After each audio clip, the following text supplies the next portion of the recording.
오늘 말씀은 시편 66편 1절부터 7절까지입니다.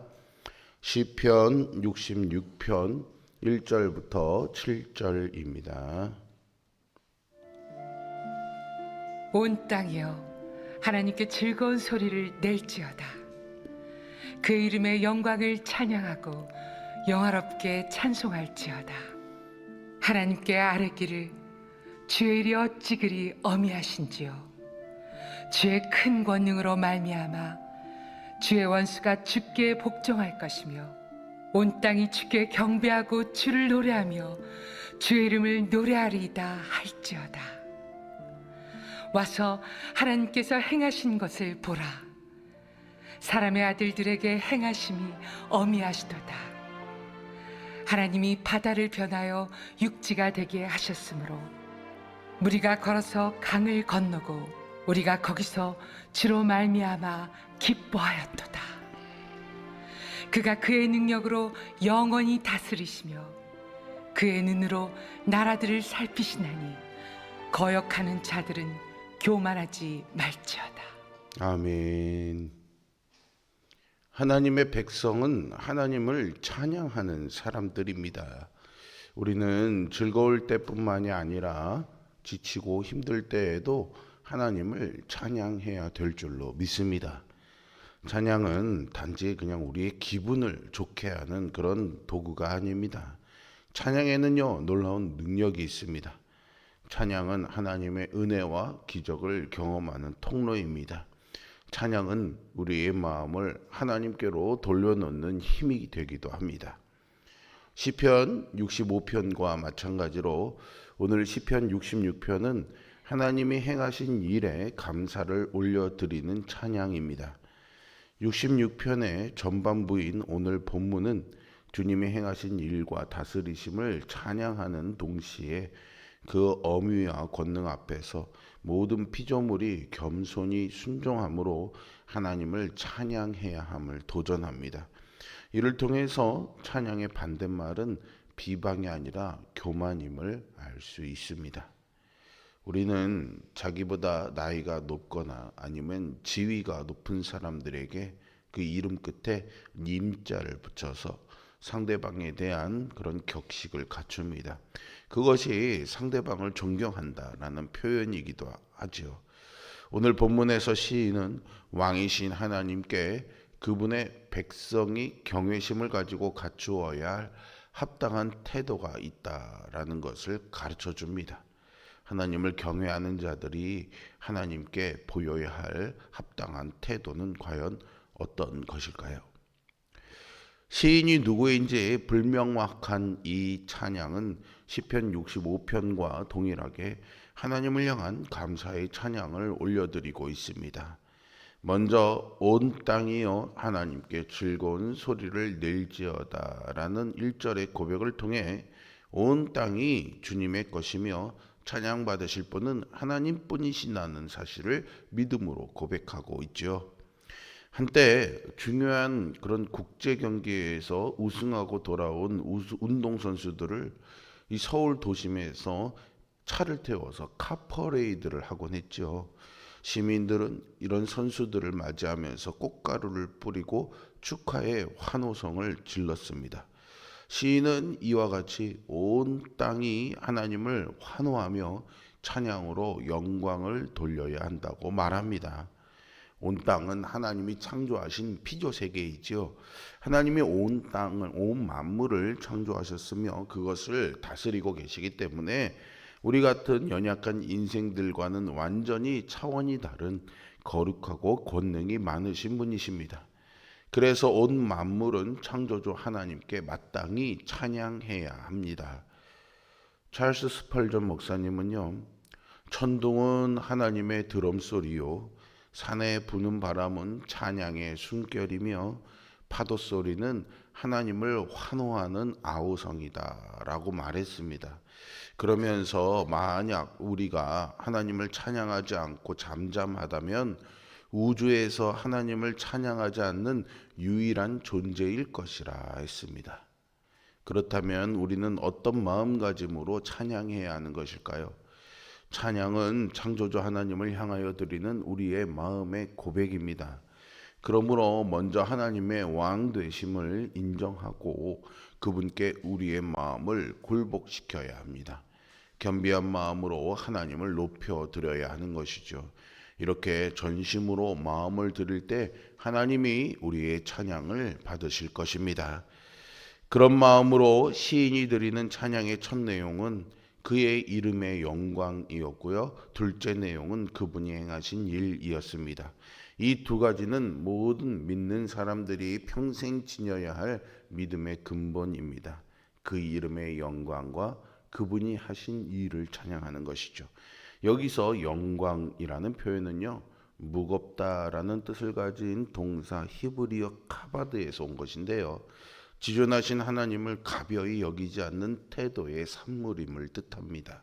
또한 하나님의 일이 엄위하다라는 말은요, 두려워하다라는 뜻을 가진 노라라는 단어를 통해서 표현된 것처럼 무겁게 여기는 경외 사상을 담고 있습니다. 결국 하나님을 찬양하는 마음가짐은 하나님의 하나님 되심과 그가 행하신 모든 행사를 잘 생각해보고 가벼이 여기지 않는 일종의 거룩한 두려움에서 출발하는 것입니다. 하나님이 과연 어떤 분이신지, 또한 하나님이 우리의 삶에 어떤 일을 하셨는지 잘 돌아보고 가슴 깊이 묵상해 보시기를 바랍니다. 그럴 때 그 이름에 합당한 진정한 찬양, 영혼 깊은 곳에서 우러러 나오는 그런 믿음의 고백이 나올 것입니다. 대부분의 사람들은 자기가 새롭게 알게 된 사실이 있으면요, 다른 사람들과 나누고 싶어 합니다. SNS, 그러니까 사회 관계망 서비스가 발달하면서 감명 깊게 읽었던 책이나 아니면 영화를, 드라마를 소개하기 위해서, 혹은 맛있게 먹은 음식이나 인상 깊은 여행지를 알리고 싶어서 많은 사람들이 영상물이나 아니면 글을 써서 올리기도 하지요. 이와 같이 여호와께서 행하신 일과 주의 이름에 합당한 찬양을 온 땅에 노래하라고 외친 시인은 이제 그 실제적인 이해들을 장엄한 표현으로 노래하고 있습니다. 5절에 보시면 와서 하나님께서 행하신 것을 보라라는 이 표현은 하나님의 모든 행사를 낱낱이 살펴보고 하나님의 권능과 위엄이 얼마나 크고 놀라운지를 눈으로 확인해 보라는 도전에 가깝습니다. 오늘날 이 시인은 하나님이 하신 일들을 새롭게 깨달은 것으로 보입니다. 그가 혼자 말씀을 묵상하면서 깨달은 것인지 아니면 그의 부모나 누군가가 전해준 이야기를 들어서 알게 된 것인지는 알 수 없습니다. 하지만 그는 하나님이 행하신 엄청나고 두려운 일들을 자기가 깨달았다라고 말합니다.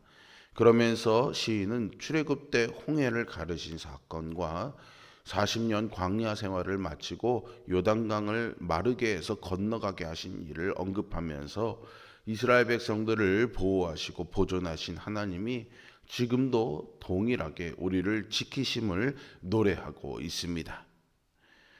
또한 역사 속에서 하나님의 통치를 거역함으로 무너졌던 이방인의 교만을 또 고발하죠.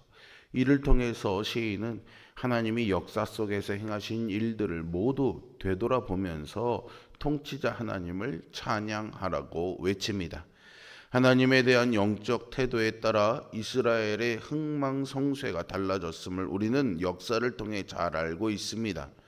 겸손히 하나님을 찬양할 때 하나님은 그 나라와 백성을 존귀하게 여기셨고, 하나님을 의뢰하지 않고 교만히 행할 때 하나님은 그 나라와 백성을 고통 중에 유기하셨습니다. 하나님은 사람들을 위해 크고 두려운 일들을 행하시는 분이신 줄로 믿습니다. 우리를 위해 예수 그리스도를 보내시고 죄인을 구원하신 일이나 우리의 기도에 응답하신 수많은 역사들을 우리는 경험했고 또 잘 알고 있습니다. 이러한 은혜를 주신 하나님께 우리가 갖춰야 할 올바른 태도는 우리가 경험한 이 은혜를 사람들과 나누는 것입니다. 우리도 시인처럼 와서 보라라고 사람들에게 외쳐야 합니다. 특히 하나님은 우리 다음 세대에게 당신의 역사를 알려 믿음을 보존하라고 명령하셨습니다. 다음 세대에 우리가 경험한 하나님의 은혜를 전달하는 것은 우리의 중요한 사명입니다. 영적 관심이 점차 식어가는 시대의 한복판에서 우리는 하나님께 지혜와 능력을 구하며 이 사명을 감당하기 위해 우리가 할 수 있는 최선을 다해야 하겠습니다. 하나님을 경외하는 자들은 하나님을 찬양으로 높이고 그분의 은혜를 사람들에게 전해야 합니다. 세상에는 아직도 하나님의 은혜를 모르는 사람들로 가득합니다. 특히 다음 세대는 세상의 무신론적 사상과 문화에 영향을 받으면서 불신앙의 유혹에 노출되어져 있죠. 이들에게 하나님의 진리와 은혜를 전하는 귀한 부모, 귀한 교사, 귀한 믿음의 경건한 어른 되는 우리 모두가 되어주시기를 부탁드립니다.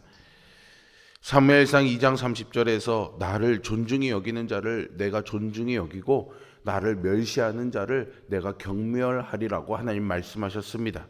이 말씀은 통일왕국과 분열왕국 시대의 모든 역사가 증명해주고 있습니다. 결국 하나님을 찬양하는 자의 삶의 반대는 하나님에 대한 비방이 아니라 교만임을 알 수 있습니다. 하나님을 존귀하게 여기시고 그분을 크게 찬양하시기 바랍니다. 하나님이 행하신 모든 일들을 돌아보면서 겸손하게 주님의 손을 붙잡으시기를 바랍니다. 바쁜 일상 속에서 우리는 하나님이 얼마나 크고 놀라우시며 믿을 만한 분이신지를 쉽사리 잊어버립니다. 그러나 하나님의 영광과 역사를 묵상할 때 우리는 하나님의 위엄과 권능을 새삼 깨달으며 마땅히 드려야 할 찬양을 회복할 수 있습니다. 오늘 시인이 과감하게 그리고 담대하게 도전한 찬양으로의 초대에 기꺼이 응답해 다 함께 하나님을 높이고 기뻐하시기를 할 수 있기를 바랍니다. 믿음의 사람은요, 세상을 두려워하지 않습니다. 오히려 힘써 세상의 주인 되시는 그 하나님을 찬양합니다. 하나님의 권능으로 당신의 백성을 위해 놀라운 일을 행하시면서 기적을 일으키시죠. 세상이 악하고 악의 세력이 왕성해도요, 하나님을 대적할 수는 없습니다. 세상은 하나님의 다스림 속에 있다는 사실을 잊지 마시기 바랍니다. 그러니 이 세상의 주인이시며 통치자이신 하나님을 기대하고 매일의 삶에서 이 하나님을 경험하며 하나님을 기뻐 높여 찬양하면서 걸으며 뛰며 감사 찬송하며 살아가는 우리 모두가 될 수 있기를 주님의 이름으로 축복합니다. 기도하겠습니다. 전능하시고 살아계신 아버지 하나님, 오늘 우리의 삶의 주인 되신 하나님이심을 믿음으로 고백합니다. 입술로는 고백하며 삶은 내가 주인인 것처럼 살지 않게 겸손하게 하여 주시옵소서. 자꾸만 내가 하나님보다 앞서 나가려고 할 때마다 성령님 깨닫게 하여 주시고 마음에 두려움을 가지게 하여 주시어서 하나님보다 절대로 한 걸음 먼저 앞서 나가는 나 되지 말게 하여 주시고 항상 하나님을 앞세우고 뒤따라가는 믿음의 삶을 살게 하여 주시며 나를 위해 일하시는 그 하나님의 역사를 경험하며 경험하지 못하더라도 믿음으로 그런 하나님을 신뢰하며 오늘도 감사 찬송하며 살아가는 삶이 되는 은혜를 우리에게 허락하여 주시옵소서. 감사 챌린지와 다니엘 기도회를 통하여 이 한 달을 은혜와 감사로 채워가려고 애쓰는 우리의 마음을 하나님이 받아주시고 하나님 이 모든 우리의 열심에 하나님의 헤아릴 수 없는 은혜를 더하여 주시어서 이 한 달이 감사 한 달, 은혜의 한 달이 될 수 있게 역사하여 주옵소서. 예수 그리스도의 이름으로 기도합니다. 아멘.